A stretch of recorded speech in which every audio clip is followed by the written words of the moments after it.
From the very start, last night's Tory leadership debate had tax cuts centre stage. In her opening statement, Foreign Secretary Liz Truss vowed to scrap next year's corporation tax rise, remove renewable household energy levies and reverse Rishi's national insurance increase. Kemi Badenoch, she proposed an emergency budget. And Penny Mordaunt stressed families need immediate help now. Why doesn't Rishi get that? The former Chancellor stood his ground throughout, arguing against tax cuts, accusing other prime ministerial hopefuls of following the fantasy economics of unfunded promises. Sunak argued last night, as he had throughout this leadership contest, that tax cuts would stoke inflation, making the cost of living crisis worse. But Truss and the other candidates think not. They argue that taxes need to come down sharpish, so households can keep more money and to help businesses struggling to survive. Now, if you slash taxes across the board and ramp up borrowing unduly, then sure, as Sunak says, the surge in demand and debt could spark yet more inflation. But I'd say that targeted tax cuts would help tackle the cost of living crisis. The former Chancellor's already legislated to raise corporation tax from 19 to 25% next year. Scrap that and businesses would be able to survive, or more of them. That would boost supply, so helping to lower inflation.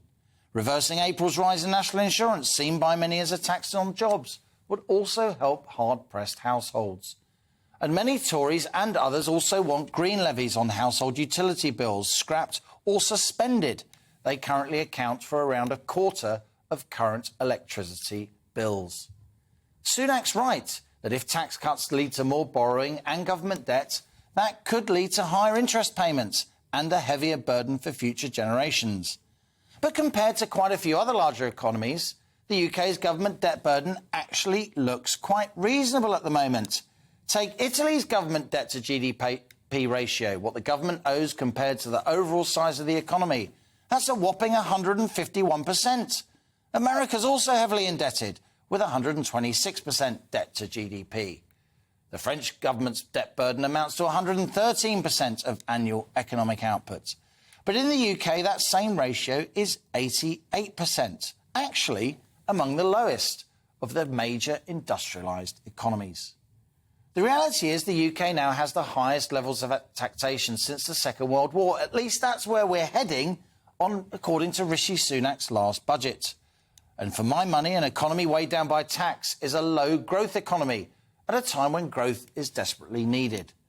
I would say that whatever Sunak says, the next Tory Prime Minister should be committing to tax cuts, some of them immediate, putting money back into the pockets of consumers and firms.